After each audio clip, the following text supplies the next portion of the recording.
So there's an article in the New York Times today, which I want to go with you in regards to foreign policy, and it's quite important. I can see it reads, Trump administration draft order calls for drastic overhaul of State Department. And I want to go over this one with you guys. This is April 20th, 2025. So this is a leaked draft of I think a 16-page order.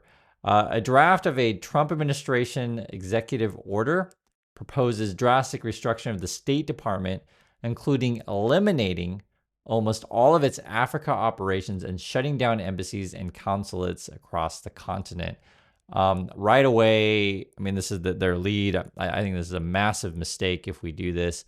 I've said all along, one of the things that the U.S. should be doing is engaging more in Africa. If we pull out effectively all of our people from Africa, we're basically letting China have all of their influence.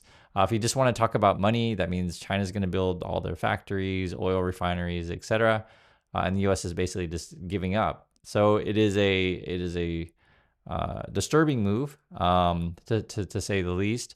And essentially, this is a withdrawal. You could argue that Russia will have more influence in Africa as well, but I don't think this is a good move by the U.S. If in fact we are going to just shut down everything there. But it goes more. That's why I want to go through this. The draft also calls for cutting offices at State Department headquarters, this will be back in D.C., I guess, that address climate change and refugee issues, as well as democracy and human rights concerns. So basically, I guess we're not going to care about other people, and we're not so concerned about the environment. That's literally what we're talking about here. Elements of the executive order could change before final White House review or before Mr. Trump signs it if he decides to do so. Neither the State Department nor the White House National Security Council had immediate comment on the draft or order early Sunday. Rubio has something to say, though. It says Secretary of State Marco Rubio wrote a short comment on social media after this article was published, calling it, quote, fake news. I always laugh when they do that because they always say that kind of stuff. Of course they're going to deny these things, right? But I do want to show you what it is, and also tell you what they're saying. The purpose of the executive order, which could be signed soon by President Trump, is to impose a, quote, disciplined reorganization, right? So we're cutting the state and reorganizing. And a, quote, a streamlined mission delivery, okay? And I guess they're claiming they're cutting waste, fraud, and abuse. And that's according to a copy of a 16-page draft order by the New York Times. I said it was 16 pages. The department is supposed to make the changes by October 1st. Okay, so that's actually a while yet. So they're this is still under debate, and there's not just the policy changes, also a lot of people's jobs are on the line, etc. And you kind of hear rumors in the pipeline if you're working the State Department or otherwise. So word is probably leaking out in this stuff. Some of the proposed changes outlined in the draft document will require congressional notification and no doubt be challenged by lawmakers, which it should be. And so, maybe the Trump people are going to try to hurry this thing before midterms. I wouldn't doubt it. So if they're going to try something big like this, yeah, they're going to want to try to do it before midterms, including mass closures of diplomatic missions and headquarters bureaus, as well as an overhaul of the diplomatic corps. Substantial parts of it, if officials tried to enact them, would likely face lawsuits. Yeah. And we talk about this all the time. People ask me, Chris, do you think Trump is a Russian asset? I'll just say this, there's been different talk and rumors regarding that stuff. I always just say this, look at someone's actions. I mean, if you just look at what they're doing, they're just basically USA's withdrawing from the world, cutting our, foreign relations departments. And for these kind of people who work in these positions, I'll just say myself included, fits in this camp to where it's not really about, party, left, right, this kind of stuff. You just want to serve your country. And there's a lot of people who work in foreign service or, other roles of government. And you could say the vast majority just want to serve the nation, right? It's not, allegiance to any particular president like that. Presidents come and go, administrations come and go, but you stay in your job and you, represent the U.S. and you maintain good relationships with other countries around the world, or just have, do your job to provide citizen services, which is a big part of having, embassies and consulates everywhere. So for those of you who have traveled abroad, you know exactly how important it is to have an American presence around the world. So just, wholesale closing offices and things, both at home and abroad, I disagree with entirely. So this is, and I understand that if you're a MAGA Republican, you don't really think about this stuff. I'll try to put it in the simplest terms. Let's say, you're a MAGA person and you think that Trump's gonna give you all these factory jobs back, okay? Well, you need to sell your widgets from the factories to other places.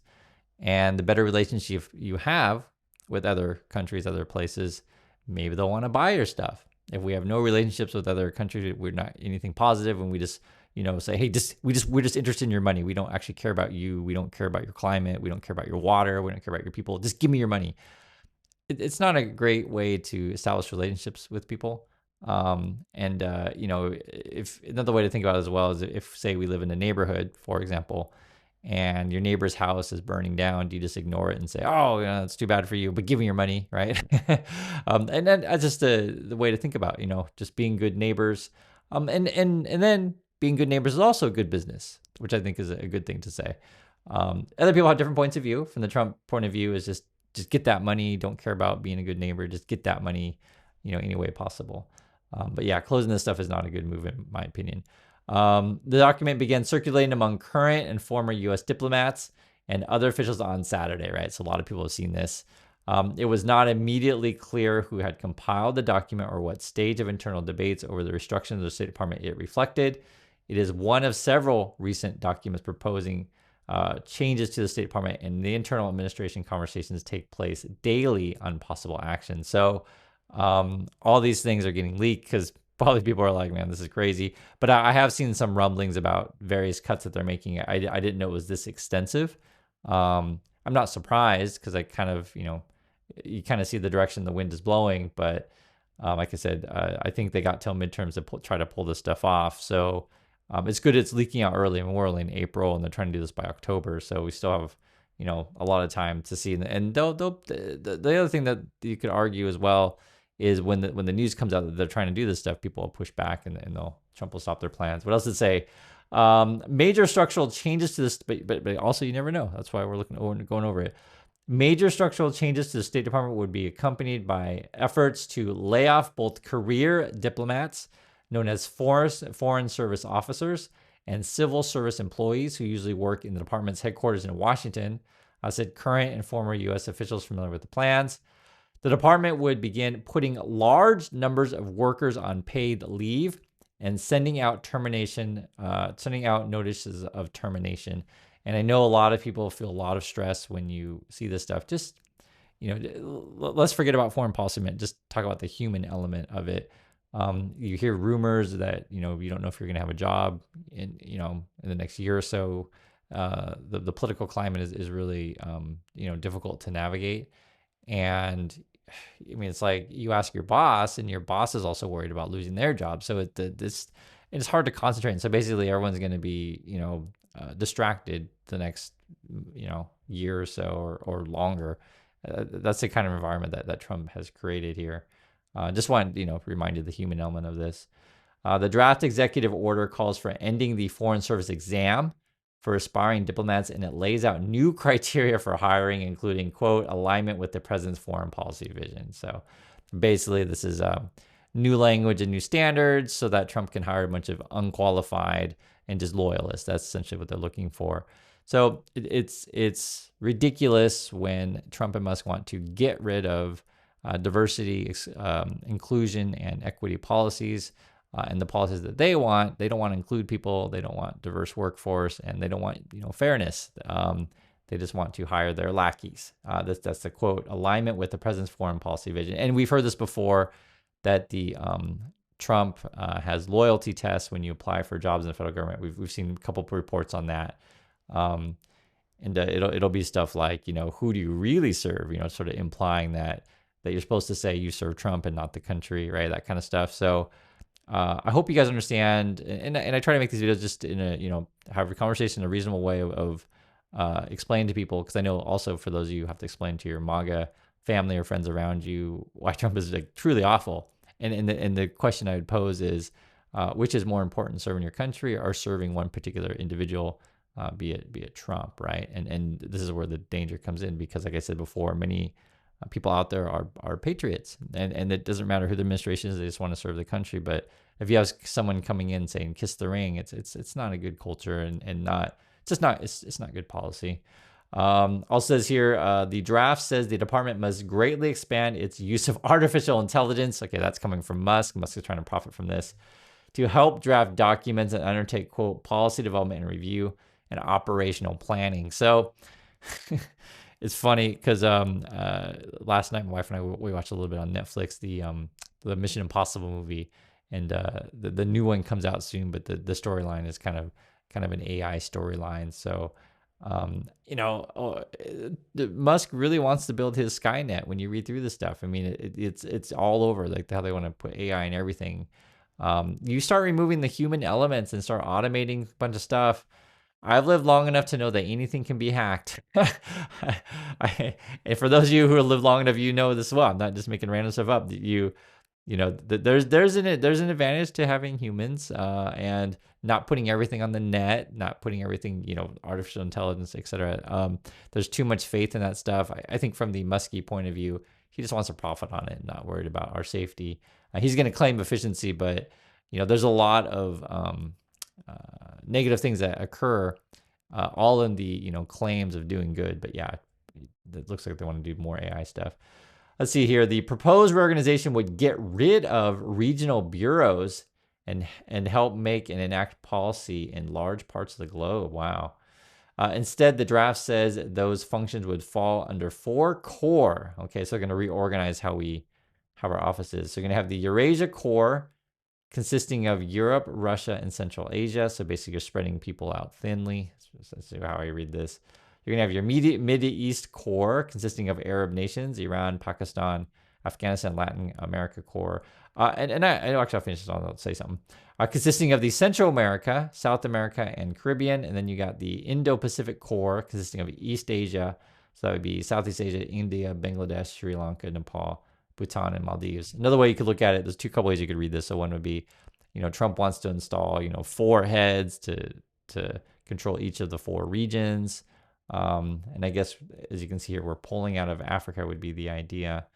But my initial reaction to this stuff is, you spread people thin. We don't have area experts. That's something that the U.S. Government would typically fund for, federal employees, et cetera, is language training, these kind of things, and area studies, which is important. Meaning that have people who can speak languages of various countries, have people who know the history and cultures of various countries, right? Provide education, training, or funding so they can go to area studies, places to do that. I'll just give you a couple examples. So, for example, when the U.S. went to war in Vietnam, the U.S. had very few people who could speak Vietnamese at all. The same way when the U.S. tried to do the war in Iraq, and I'm just talking about wars, let alone just peaceful stuff. We didn't have enough people who spoke the local languages. This is something that is a massive problem in America's area studies is really going to be weakened by the U.S. And they're talking about people in the government, but also their attack on universities, to where they're attacking like I mentioned before, essentially ethnic studies or any kind of studies again of different cultures and peoples who don't fit the people that they want you to study, right? And you guys know what I'm getting at. I don't say it overtly, but I'll just say this: the Musk and the Trumps, they want you to only learn the history and the studies of a certain color of people, and which ones. My personal opinion is learn everyone, not just only one color. Also says here, one of the most drastic proposed changes would be eliminating the Bureau of African Affairs, which oversees policy in sub-Sahara Africa. It would be replaced by a much smaller Special Envoy Office for African Affairs. This is a big mistake. And the biggest growth is going to be India, Vietnam, or Southeast Asia, but Vietnam, but it's the same. It's a region. We can call it Southeast Asia if you want. But India, Southeast Asia, and Africa will be the growth. Africa, you have a lot of security concerns, and so that's something that if you ever want to develop there and make for clean water, which I think is probably the key. Water, electricity, these kind of things. And if you want to develop and make better lives for people, education, all this kind of stuff, it takes an infrastructure, and it takes. I'm just saying, if you're looking for growth and a place to develop, that's where you would go. It would be replaced by a much smaller envoy office, the African Affairs, that would report to the White House National Security Council. The office would focus on a handful of issues, including coordinated counterterrorism operations and strategic extraction and trade of critical natural resources. So don't care about the climate, don't care about the people, but give me those natural resources. That's what literally it says right there. That's what we've been talking about. The draft also said all, quote, non-essential embassies and consulates in sub-Saharan Africa would be closed by October 1st. Diplomats would be sent to Africa on targeted mission-driven deployments. And that's the idea that you're just going to deploy people whenever you need something is not a great way. You need people there all the time. A full-time presence is a better way to do things. When my wife and I got married, and I told you guys about this before several times on the channel, I've made videos about it. Trump had actually closed the consulate in Korea. It was actually really quite difficult to do the green card process because he was closed offices all around the world. So for citizen services, it was really, really hard. And I'm a U.S. citizen, guys. So you shouldn't make it hard for if I marry someone from another country to be with my spouse. If I'm saying anything crazy, if because Trump likes, those Republicans like to say they're all about family, stuff like that. Am I saying anything crazy that if you're an American citizen and you marry someone from another country, which people do all the time, right? And Trump decides to close your embassy because it doesn't like people from a said country, right? I mean, it's a real problem, and I think it's a great wrong, to be frank. Much stuff Trump people do is wrong, but I just wanted to share that one. I met Elizabeth Warren about that issue. This would be back in 2020, I guess, or 2019. It's been a while, I remember. And then I also I worked with Senator Shaheen's office. So I was in New Hampshire. But I'll just say, so not everyone is against spouses being together. Just the Trump people make it more difficult for all these kind of stuff. And for those of you who've never been abroad or anything like that, you'd be surprised. There's Americans all over the world with all kinds of concerns and things. And I'm just talking about one particular concern. So closing embassies and stuff like that is just a huge mistake. Canada operations would be put into a new North American affairs under Rubio. So we're changing the way we relate with Canada, I guess. And it'd be run by a significantly reduced team. So so now we're really reducing our relationship with Canada and replace everyone with robots, I guess. That's our plan. The department would also severely shrink the U.S. Embassy in Ottawa. The department would eliminate a bureau of overseeing democracy and human rights issue, one that handles refugees and migration, and another that works with international organizations. The undersecretary position overseeing the first two bureaus would be cut. So would the Office of Undersecretary of Public Diplomacy and Public Affairs. Yeah, they're looking to gut the State Department really a lot. I think I read somewhere that they want to cut like half the people. This whole stuff is so crazy, to be honest. The department would also get rid of position special envoy for climate. And actually for the climate one, for example, we need to have better relationship with, say, places like in Brazil to get them to stop, burning and cutting down their rainforest. It's actually a really, really important issue for reals. And for those of you who care about the earth, what I'm talking about. For those of you who don't, you're like, oh, you're so stupid, Chris. Who cares about trees? But that's the kind of small short-sightedness that the Trump people have. They're in it for the profits because they're going to die in 20 years anyway. So who cares about the rest of you, and who cares about your grandchildren? And I'm being sarcastic about this stuff, but I just want to convey the seriousness of what they're doing in multiple ways is not good. The department would establish a new position. Okay, a new senior position under Secretary for Transnational Threat Elimination to oversee counter narcotics policy and other issues. The draft menu said the Bureau for Humanitarian Assistance would absorb. See, the way the Trump people act, and this is why I was kind of laughing there, is like they want to be more reactive and not proactive, right? So it's like, in my opinion, just for example, if you feed people healthy food, you avoid a lot of problems later. Opposed to, well, let's just focus on the diet pills, right, and the weight loss pills. So just there's different ways to think about it. So you want to have good relationship with countries ahead of time and develop good relationships so you can avoid problems in the future, right? It takes a long time to build trust over several years. For those of you who work in foreign policy, you know exactly what I'm talking about. Relationships matter a lot. Like all this stuff just shows that Trump doesn't know what. I mean, you can make the case that Trump does know what he's doing. He's just working to weaken America on purpose. But that's just the key to any core business relationship is relationships and over a long period of time and trust. He's just breaking that if you end up doing this stuff. So this hasn't gotten in yet. But this is what they're trying to do. The department would establish a new senior. The Bureau of Humanitarian Assistance would absorb the remnants of the United States Aid Agency for International Development, so that's the USAID, which has been gutted over the last 2 months by Rubio and members of the Trump administration. As for personnel, the memo said the department needs to move from its quote current, outdated, and disorganized generalist global rotation model to a smarter, strategic, regionally specialized career service framework to maximize expertise. So I don't necessarily disagree with that, but one positive thing though is just to keep people fresh in their careers. They can rotate around. But yeah, that one I would let people who are career people make that decision, not necessarily Trump or Musk. So this one I'd be open to talking about that one. That means people trying to get into foreign service would choose during the application process which regional corps they want to work in. The department would offer buyouts to foreign service and civil service employees, officers until September 30th. So we can try to kick people out. The draft order also calls for narrowing Fulbright scholarships so they are given only to students doing master's level studies in national security matters. Yeah, getting Fulbright. So actually, my first serious girlfriend at Brown was a Fulbright from Japan. And those and I'll just tell you, so she actually studied U.S. history, U.S. culture, and then now she teaches at a university in Japan, teaching U.S. history and U.S. culture. Like, it may not seem that important or national security, but just think about all of the goodwill that does, right?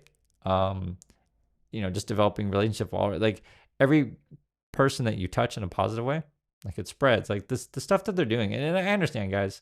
If you have no idea what we're talking about, if you're just a hourly worker and you work in a factory, you have no idea any of this stuff. And I'm being a little mean here, but I'm trying to broaden people's mind to understand that we're part of a larger system. And we're all connected, and just make it as simple as possible. If you want to make widgets, you got to sell your widgets somewhere, and you want to make sure that people around the world like you, or they're not going to buy your widgets. If you want to just put it in terms of money, but yeah, cutting the Fulbright, I'm not a big fan of. As it says, the department will end its contract with Howard University, historically black institution, to recruit candidates for the Rangel and Pickering fellowships. Another big mistake. So this is something that the Musk has been going after quite a bit, is recruitment of people of color in various universities to get them more working in the government, just recruitment. Howard, there's a lot of really talented people there that have been overlooked in the past. I have a lot of friends that have gone to Howard. If you don't know, I had black roommates in both college and in the Navy. But there's more than just Howard. There's other ones out there as well, historically black colleges and stuff. But yeah, I knew they were going to eliminate those things, and that's another big mistake. The goal of those fellowships has been to help students from underrepresented groups get the chance to entering the foreign service soon after graduation. And also, you want to show, and it's not just historically black colleges. You just want to show that America is a diverse place, and Americans can be represented by more than just one color of people. There's all kinds of people that come from the USA. So there's that.